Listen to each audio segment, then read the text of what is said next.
kafir, yang togut, hormat bendera itu adalah syirik, kemudian negara kita negara sekuler dan segala macam harus kita lawan, harus kita perangi.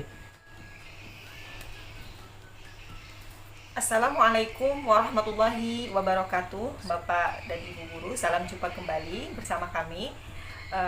Ini adalah pertemuan kedua ya Bapak setelah minggu kemarin.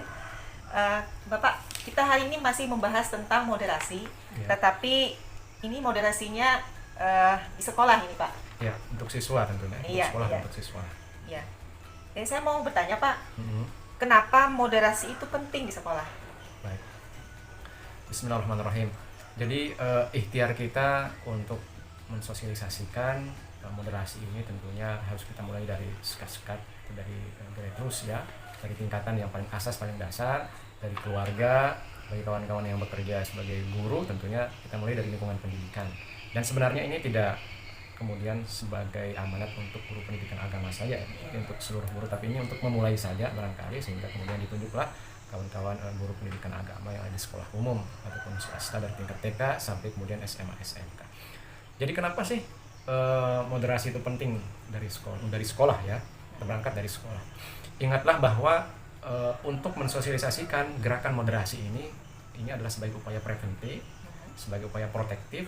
Sejak dini kita memberikan pemahaman kepada peserta didik supaya mereka paham, memahami, dan kemudian bisa membawanya dalam kehidupan nyata, dalam kehidupan bermasyarakat, bahwa kita ini sesungguhnya tidak saja hidup sendiri, bahwa kita hidup bersama dengan orang lain yang berbeda karakternya, berbeda sifatnya, berbeda akhlaknya, perilakunya, berbeda sikap dan cara pandangnya, sehingga kemudian kita bisa memahami bahwa karena kita hidup beragam dan kita tidak hidup sama pemikiran kita, maka kita juga harus siap berbeda begitu. Dan perbedaan itu kan banyak, dan yang paling sensitif tentunya adalah perbedaan cara pandang kita terhadap agama, perbedaan agama. Ini sangat sensitif. Dan ini sangat sensitif. Ya. Dan itulah kemudian kenapa dulu saya ingat di sekolah-sekolah itu banyak pertemuan-pertemuan, kajian-kajian. Kalau di sekolah itu ada namanya kegiatan ekskul ya, rohis. Nah, rohis itu sebenarnya kegiatan ekskul atau ekstrakurikuler diharapkan untuk melengkapi dan memenuhi keperluan kebutuhan pendidikan dan pemahaman keagamaan Islam, terutama untuk anak-anak peserta didik kita yang tidak ada materi-materinya di dalam kurikulum. Atau mungkin karena waktu yang terlalu singkat. Ya, kalau di SMA SMK 3 jam kan? Iya. 3 jam, dan itu sebenarnya tidak cukup. Dan kurikulum yang diberikan yang ada di sekolah agama, sekolah swasta, sekolah umum maaf, dan secara breakdown kurikulum itu kita lihat kontennya sangat sedikit sekali. Nah, sehingga diperlukan memang kegiatan-kegiatan ekstrakurikuler tambahan di situ.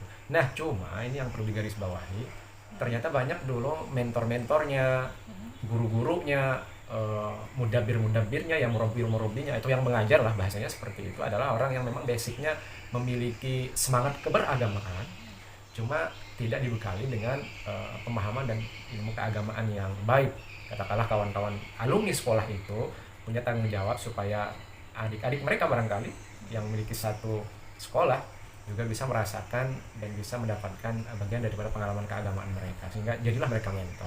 Dan ternyata banyak, mohon maaf, kawan-kawan itu memberikan materi-materi yang sebenarnya tidak pas gitu ya, tidak sesuai. Katakanlah ada yang menyalahkan Pancasila, ada yang kemudian Pancasila itu adalah pemahaman yang salah, yang kafir, yang togut, hormat bendera itu adalah syirik, kemudian negara kita negara sekuler dan segala macam harus kita lawan, harus kita perangi.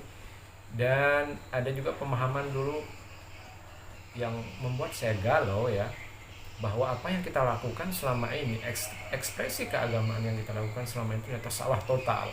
Anda ini syirik, Anda ini kafir, Anda ini bid'ah, melakukan pemahaman-pemahaman yang mubtadi ya, bid'ah, dan itu sangat sesat dan akan mengantar pelakunya kepada neraka. Nah, akhirnya dalam pemahaman saya berarti orang selain saya ini selalu saya pandang salah dan selalu mengatakan bahwa Anda ini ahli neraka.